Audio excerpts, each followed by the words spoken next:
Professor Ina095 back with another deck profile over here. So today we are going to do a deck profile of Gold Paladin Bluish Flame Liberators. Actually, I should have done this deck profile a long time ago, but I kind of procrastinated on it, delayed on it. So I kind of want to showcase this deck profile before the Japanese ban list is going to potentially ban Percival. So just to preface this video, I'm just basing my list on the Japanese format meta for now, on their ban list. So whatever you see here is just going to follow the Japanese version, so I'm not going to follow the English version. However, not to fret, because I have a few alternative builds that all of you could follow on if you want to play this deck in English. But for the time being, I'm only playing this deck in the Japanese format version, in the Japanese V Premium format. So Bluish Flames Liberators. The Liberators in Gold Paladins right now are kind of strong. It kind of adds to the much more.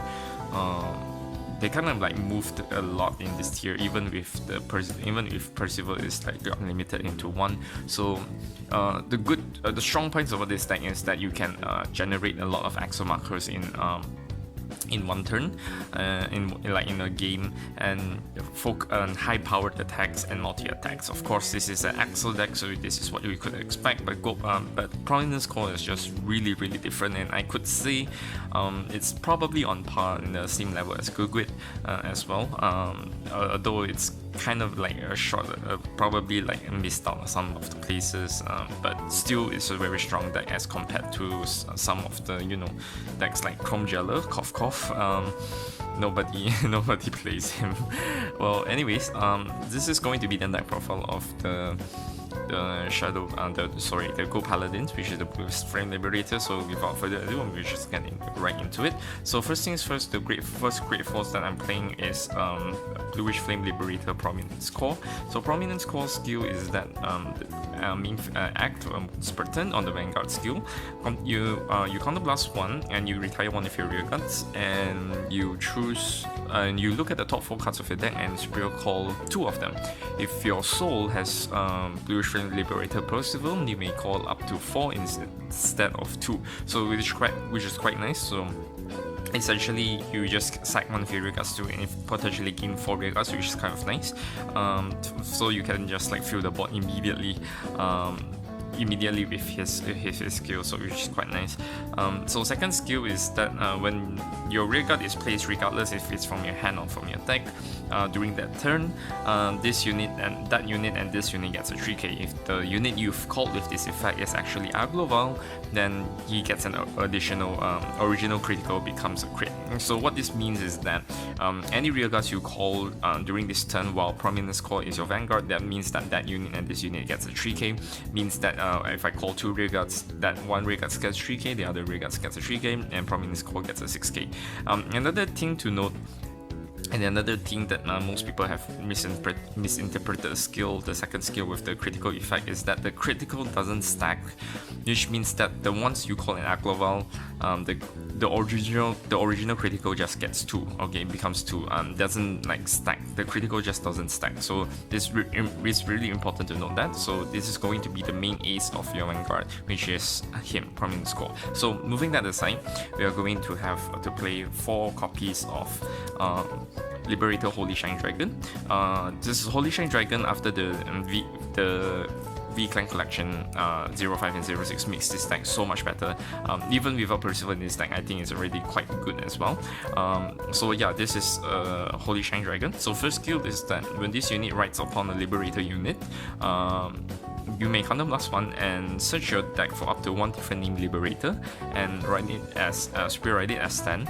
And if you have 4 or more damage by the time you write this card, you may look at the top 5 of your top 5 cards of your deck and Superior Call 2 of them. So essentially what this does it do is that it helps you to do a few things. Number one, it helps you to write Prominence Core in a sense.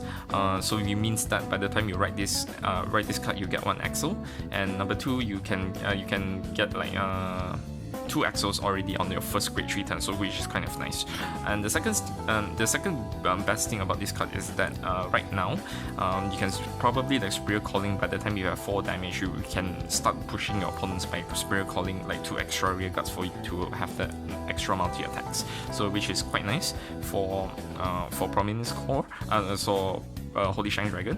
So the second skill is that in the soul, at the end of your turn, if you have 4 or more damage, you may put this card back to your hand. So which is quite nice. So it ensures you that you can ensures you to rewrite Holy Shine again, and potentially rewrite to get another Prominence Score. So which means that you can get 2 Accel Markers every turn in a sense, and you can also like help you to. I usually use this personally to like put back to my soul. And then if I have like perfect cards, I can just discard them as the fodder. So it's just to help you to keep the extra defense for your PG effects or whatsoever, or like any other guarding effects that requires you to call like 2 or more. So you can just dump a grade 3 to the Guardian Circle, and it will still be fine. So yeah, Holy Shine is definitely great. Great addition to this deck itself. Yeah, so that's one of them. So the last grade 3 which is Bluish Flame Liberator Percival. So of course it's banned in the English format for the V-Premier, but not in the Japanese. So instead it's in the Japanese format. It's already limited to 1. So this is Liberator. This is Percival. So first skill is continuous. During your turn, Vanguard skill, all of your additional rear guard circles gets 5k. So in the sense that if you play Accel 1, that means that all of the rear guards on that unit gets a additional 15k. If you play Accel 2, that's gonna get a 10k. So it's quite nice for that 5k extra, which is nice. So second skill is that when this unit is placed on the Vanguard or the rear guard circle, if your Vanguard is grade 3 or greater, counterblast 1. You discard 1 card from your hand and you get an imaginary gift Accel. Doesn't matter if it's Accel 1 or Accel 2, so you choose 1 card from your drops. So you choose an Agloval on the grade 2, which you're gonna get into from your drop zone or from your deck, and Spirit Call it to the rear guard circle and shuffle your deck. If you search your deck, you may shuffle your deck. This ability can be only used like once per turn in the same card name. So which means that before that it used to have 4 Percivals. If you called 1 Percival, or if you use Percival skill, you cannot use the second Percival skill, but that doesn't matter anymore since it's already limited to 1. But the important thing about Percival is that he's really important in this deck for the purpose of that you can just recall 4 rear guards thanks to Prominence Core skill, and you can also get an additional like Accel Markers as well. So he essentially, if you like write him as well, you get 2 Accel Markers. So by the time you probably like write Holy Shine, then to Prominence Core, then you call Percival, essentially you have 3 Accel Markers on the standby by the time you have your first grade 3 turn, and if you call him on your first grade 3 turn. So it's quite nice. Yeah, he's going to be a very important card, but unfortunately, yeah, RIP in English format. So 1 Percival definitely is enough in this deck. Very important. So moving out of all the grade 3s in this deck, we're going to move to the grade 2s, this is the most important staple grade 2 I think at this point. Same with Percival. This is Oath Liberator Agloval, Chikai no Liberator Agloval. So when this unit is placed on the Vanguard, first skill, Vanguard Circle, counterblast 1 to get the top 3 cards of the deck and choose 1 card from among them and Spirit Call. The rest you go to the bottom of your deck in any order. So quite nice. So it ensures you are superior calling. On right Spirit Calling. So second skill, Rear Guard Circle. When this unit attacks, doesn't matter if it's the Van or the Rear Guard, you choose 1 of your other Rear Guards and put it to your soul, and this unit and during that battle, this unit plus 10k. At the end of the turn, you bounce this card back to your hand, so which is quite nice. It ensures you to have like a 19k attacker, or like if you're playing on Accel 2, he's gonna be like 24 I think, if I'm not mistaken. Yeah, he's gonna swing for 24. He's swinging really big, and it also ensures you to have a lot of defense later on after the battle, so it's quite nice as well. Play 4 of these, it's definitely staple in probably all Gold Paladin decks. Alright, so this is the next character we'll be playing is a Fallon. Odolon Liberator Fallon skill. During this turn, continuous, if there's a rear guard that is called from your deck during this turn, this unit plus 5k. So he doesn't stack, just remember, but at any point that you superior call a rear guard from your deck, he gets a 5k, so which is quite nice. So second skill is Vanguard rear guard skill. When this unit attack hits a Vanguard, which is really important to note that, you may look at the top card of your deck and you may superior call it. So yeah, this ensures you the on hit attack to pressure your opponent to like whether or not you force your opponent to like, do you want to like have another rear guard circle or do you not? So like forcing them to guard, or just you know, the worst case scenario, just have another superior just another rear guard to attack. So Fallon is definitely nice to play in this deck as well. So yeah, I personally will play 4 of him in this deck as well, so quite nice. Yeah, Fallon aside, we're going to move to the grade 2, which is Vortimer. Okay, so Vortimer's first skill and third skill is irrelevant in this deck because it has to do something to do with Spectral Duke itself, and the Spectral Duke you know, right chain in this in the Spectral Duke deck. But the skill that I want to highlight when I play this card is the second skill. When this unit is retired from the rearguard circle due to a card's ability, you may put this into your soul and countercharge 1. So essentially, if you combo this with like a Prominence Core, it allows you to have a free soul and a counter charger, so which is quite nice to, like, you know, I usually I would just have to sack Vortimer in order for me to Spirit Column, and after that I just reimburse my cost after that. So just counter charge and soul charge, which is quite nice. So I think soul is also kind of like important in this deck as well, so, which we are gonna get into as to my justifications of what soul related costs that I'm playing. So yeah, this is all the grade 2 I'm playing, so I'm playing the 4 of the Vortimers.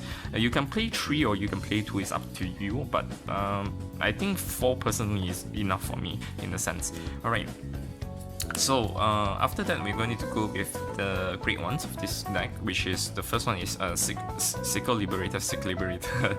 I think it's Shikuno Liberator Josephus. Alright, so this is the main right target of this deck usually. Usually if I have Josephus in the hand, I would write him early on because his first skill is very good. When this unit is being ridden upon, you may look at the top card of your deck and you Spirit Call it, and you may Spirit Call it, and that's really good because it's either you can ensure yourself another rear guard, or you can, you know, if it's a trigger on top, you can ensure yourself a good drive check for this reason. So second skill, when this unit is placed on the rear guard circle from your deck, not from your hand, remember that. Soul Blast 1 and to counter charge 1, and Soul Blast 1 more to draw 2. Essentially what this do is that for the cost of like Soul Blast 2, you have to draw 1 card, which is like the original Josephus is. But the additional good thing about that is that you can Soul Charge, you can Soul Blast 1, sorry, not Soul Charge, I was supposed to say Soul Blast. Soul Blast 1 to just to like counter charge 1, which is quite nice as well.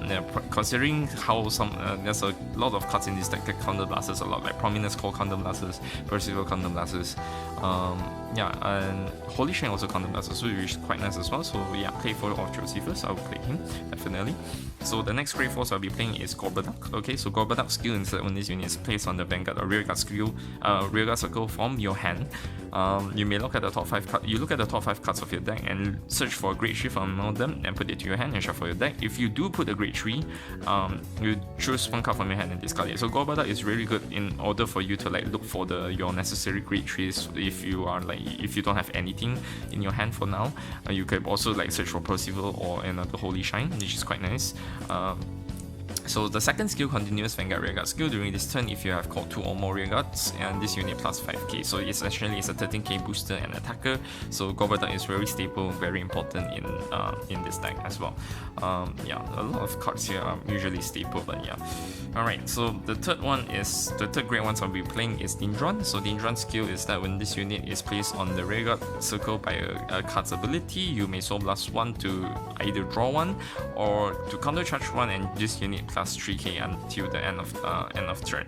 So which is quite nice. So essentially you can give yourself like, you want to draw, do you want to draw or do you want to counter charge and get a 3k. So it's quite nice as well. Yeah, so Dindran is definitely one of the more stable cards in this deck. Personally, if you want to say you want to play 3 Dindrans, it's fine, but I want to play 4, it's up to you. Yeah, I just want to have the like draw power. Draw power is really important, like very strong in this deck. I will also emphasize on that one. So Dindran and Josephus is probably my biggest draw engines as well. So yeah, so that's quite nice for 4 Dindrans. Alright, so with that normal units gone, we're going to move into the normal the trigger units. So the trigger units for now is the 4 PGs, which is marked. So normal PGs, draw triggers. I wouldn't play the crit sentinels though. So yeah, draw is very important in this deck as well. So just to ensure the key pieces of your deck to come to your hand at the right time. So yeah, alright. So 4 draw PGs, and the second one is the Hue Guardians. So Hue Guardian skill, when this unit is placed on the Guardian Circle from your hand, if you did not write the Great Tree during this turn, you may choose one of the following effects. You give your Vanguard plus 10k until end of turn, or you choose one of your opponent's units, and during that battle it -2 crit, so it's quite of nice. I play 4 of this just to like have to avoid rushing, rush by opponents. So yeah, I would play 4 of this as well. And this unit is placed on the rear guard circle from your hand. If your hand has like 0 damage, you may choose you put the top card of your deck into your damage zone. So quite nice. You can play 2 of the Hue Guardians, or you can play 2 of the original Guardians, the Hue Guardians, which is not bad. But personally, I'll play 4 just to avoid the rush issue. So in trigger wise, I would play 4 fronts and 4 crits. There's like a different ways of like how you want to like manage about your crits and your fronts. Some decks I see that they can go with 8 fronts and not to play any crit just because they want to like hit high power pressure, which is quite nice. If personally, I would play 4 crit as well just to have another additional crit on like, no, I can give it, if I drive check it, I can pressure up my opponents to get 2 damage as well. But I guess 8 fronts, it's fine. 6 fronts, 2 crits is fine. Anything, I think is all that you have 3 of each is also quite nice as well. But yeah, I think personally front will be the more powerful version of how you want to build this deck. So yeah, you can play 8 fronts, but personally I'll play 4 fronts and 4 crits. And you have Coel as your starter, so then this unit is written upon, you may draw 1 card. And if your Vanguard is grade 1 or greater, by the time you write this card, you get a quick shoot ticket. So yeah, that's it. So that's definitely the whole the what do you call this, the essence of this deck as well. So without further ado, I'm just gonna show you the showcase to you the more important the side of how do you want to play this card in like how do you really want to play this deck. So for example, if the key of like getting a lot of Accel circles as well. So let's say that if you're riding over so let's say that if you're in grade 2 and by the time you are riding in your first grade 3 and you have say that you have 4 damage, for example, if you have like 4 damage, for example, it's your first grade 3 turn, you write Holy Shine, the Holy Shine skill, you get Accel 2. Alright, I just want to emphasize is in this deck, plays Accel 2. If you want to play Accel 1, go ahead. But I think, yeah, Accel 2 is probably the best gift for this clan, for this deck. Okay, so you can get an Accel 2 at time, and then you can just, draw 1, and then you just counter blast 1 more again. You just counter blast 1, and then you search your deck for like a different name Liberator, which is really important. Different name, not the same name as Holy Shine. Then you write upon him, and then you get to draw 1, and then you get to like get another Accel 2, and you get to for that one, and then you look at the top 5 of your deck, and then maybe you can call maybe if you look at top 5 of your deck, you can get Aglova, or you call Josephus, for example, and yeah.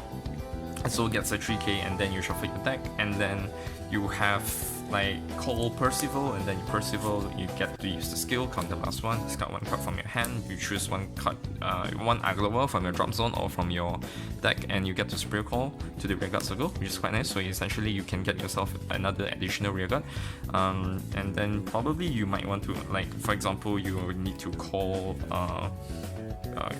Vortimer, and then you use Prominence Call skill, counter +1, and then you sack, and then you look top 4 and probably call like 2 different rearguards. I don't know, for example, I could just call this one, or I forgot he needs to get an Accel too, yeah. So you get to draw one, so you, like for example, you need to draw one as well, and then you look at the top 5 cards of your deck, and probably you can call a Falon, or I don't know, and you call this one from, like, for example, this is hypothetically, you can call these 2 rearguards, and yeah, fill the board. Then this Vortimer that you sacked just now, move to the soul and counter charge 1.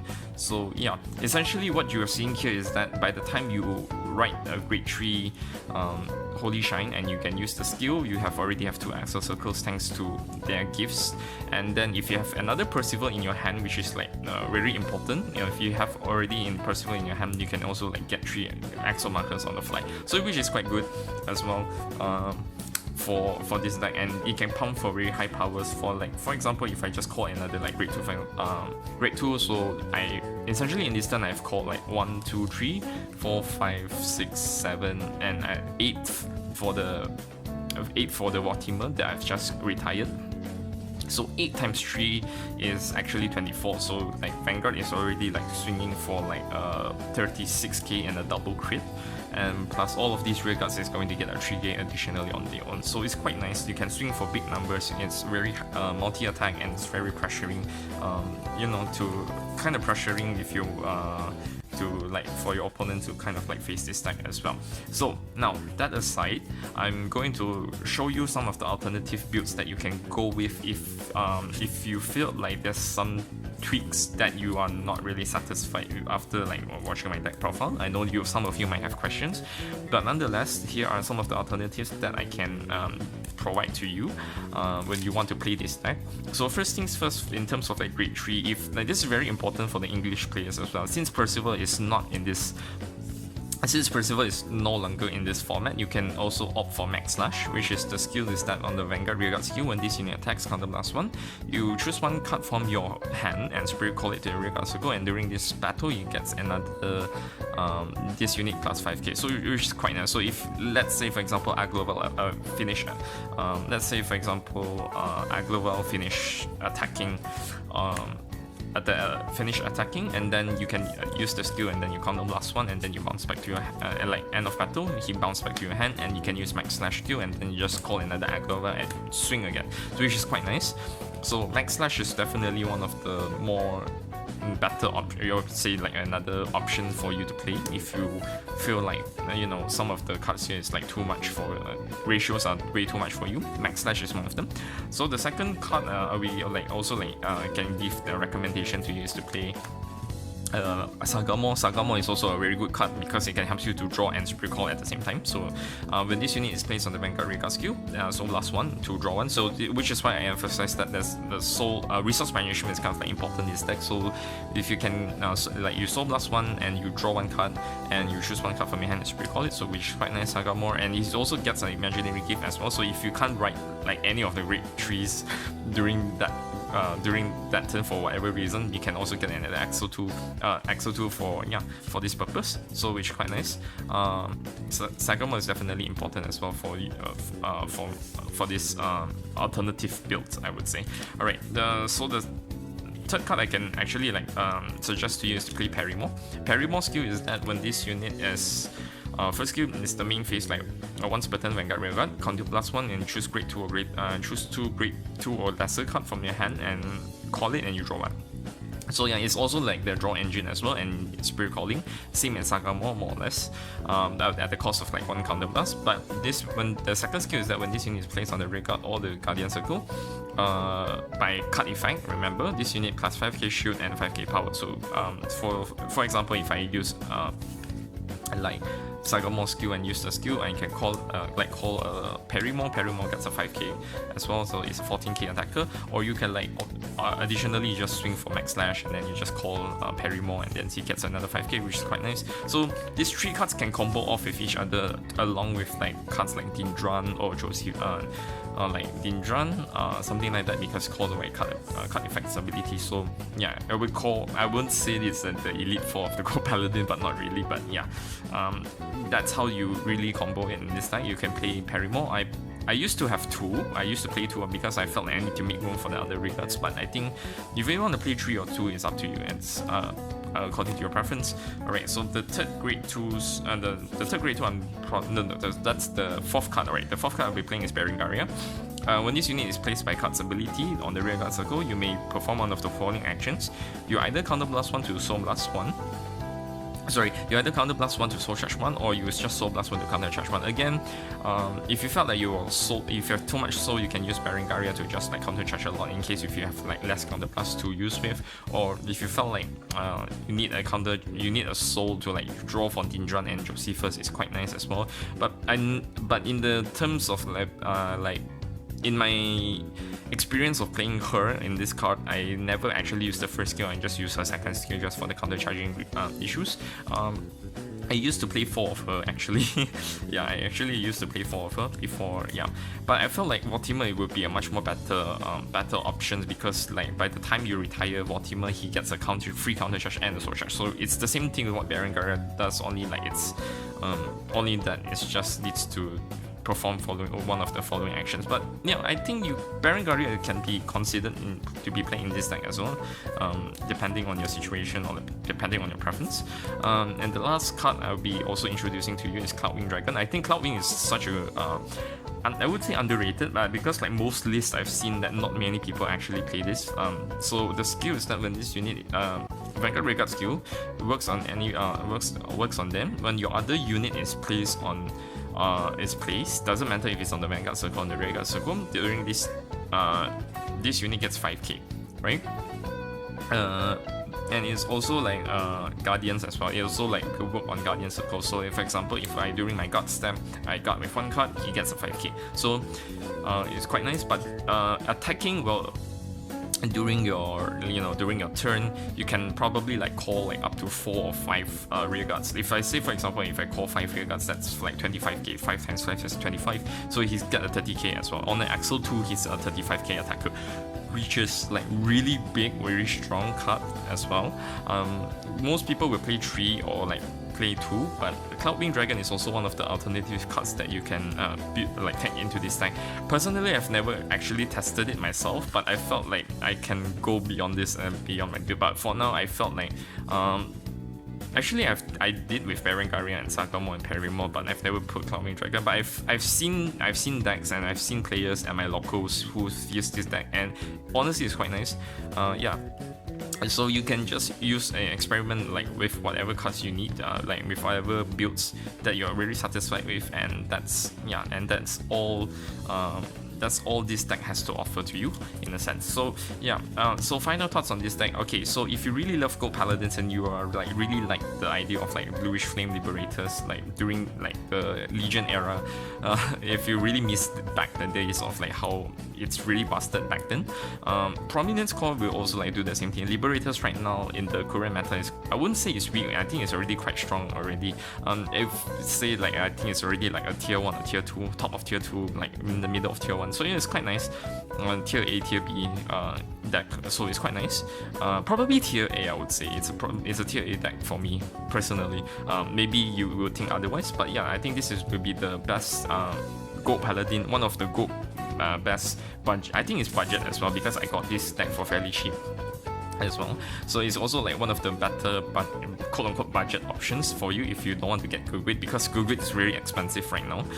So another alternative you could go with is with this deck as well. It will do more or less the same thing as Gurgit does, but I would find personally Bluish Flames Liberators would be more fun to play with. So yeah, if you hadn't got yourself this deck yet, I highly suggest you want to get into Gold Paladin Bluish Flames. This is the right deck for you to play with. So yeah, so without further ado, I think that's going to conclude my deck profile. So thank you so much for watching. Please do like and subscribe, and if you have any questions, feel free to, or like any suggestions, feel free to like put in the comments down below, and I will see you guys next time. This has been Professor Enoch 095 signing out. See you.